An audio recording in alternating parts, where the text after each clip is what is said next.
Hello, I am Jacques Torres from Jacques Torres Chocolates, downtown New York City. Today I'm going to show you how to use a spice grinder from Waring and how to do a vanilla sugar. And then after, I'm going to show you how to temper chocolate with an immersion blender from Waring and then how to make a beautiful ganache and finish raspberry chocolates. This is a great recipe. Come with me, I'll show you that.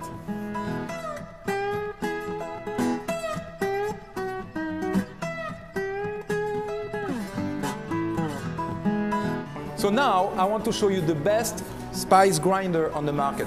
Waring make it. I discovered this machine a few months ago and I'm doing all my hot weekend chocolates, all the spicy hot chocolate that I sell in my store with this machine. It's great. One of the things that I love to do is recycle vanilla beans. And this is a good way to reuse the vanilla after you make your pastry cream, your crème anglaise, any kind of use of vanilla beans. We wash them, we dry them in a proofer or in the oven. Then what you can do after that is break them in a couple pieces, put them in a grinder. Careful your finger, that stuff is sharp. Then I'm going to grind them for a few seconds.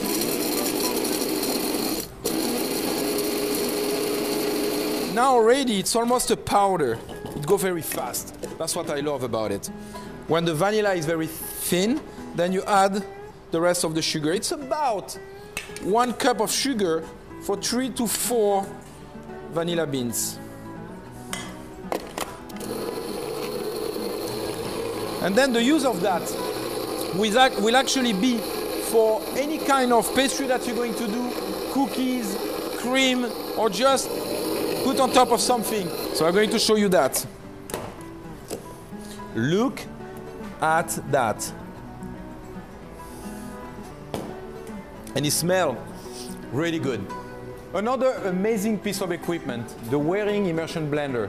Small, battery operated, 25 minutes of use. This is great. What amazes me is how powerful it is. So when you need to temper chocolates, basically what's going on is the molecule of fat separates when you heat the chocolates. Chocolate melt, every molecule of fat break down. You have to put them back together. What you do, you melt the chocolate, but you leave some pieces in it, as you can see here. So now, when those pieces are going to be melted, the chocolate will be tempered. So what I do, I mix the chocolate and break down all those pieces, and that goes very fast. The immersion blender is breaking all the little pieces of chocolates, and this way, all the molecule of fat going to come back together, the temperature is coming down. We're going to end up at about 91 degrees Fahrenheit. So, chocolate is tempered. I'm going to take one of my mold, and you just put chocolate inside the mold, just like that. That's good. Then with a spatula, we'll remove the excess, reverse the mold, and let the chocolates come out. So by doing that, you cover the wall of the mold with the chocolate. Now I'm going to put that on top of my wire rack. I need to put that in the fridge for a few minutes, and then we're going to start on the filling. So what I'm doing now, I'm boiling some cream and some fresh raspberry together, and I'm going to mix that to a nice puree, and then I'm going to add chocolates, sugar, and butter to it.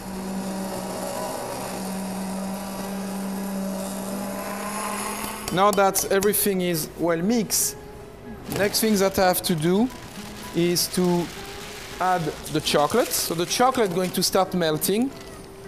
So wait until the chocolate starts melting before you blend everything. I'm also going to add a little bit of corn syrup and a little bit of invert sugar. If you don't have invert sugar, you can always use honey. So now I'm going to blend all that, and then I will add butter after. This is good, I get a nice creamy ganache now. And the last things I want to do is add some fresh butter.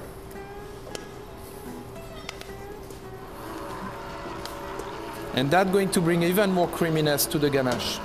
And of course, when the butter is melted or mixed, the ganache is ready. So you can see here, the ganache doesn't break. The ganache gets a little bit long like that. That means we have the right emulsion. That mixer is working well. Okay, now I'm going to put that on a bowl. Let it cool down about half an hour.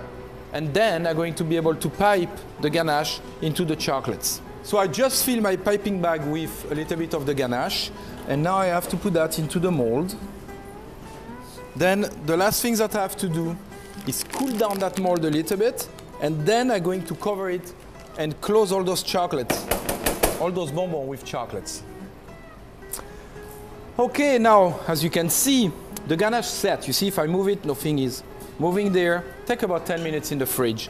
So I'm going to put a little bit of the chocolates, put it on top like that. I have to go fast now because the mold are cold. Okay, now I spread the chocolates over. It's almost done. So because the chocolate is pretty cold and the mold is cold, the chocolate should set pretty fast. And then put the chocolate inside top of the paper. Okay, couple left here. Voila, so we have beautiful raspberry chocolates. As you can see, the ganache is pretty red, it's full of flavor. This is actually one of my favorite chocolates. That works.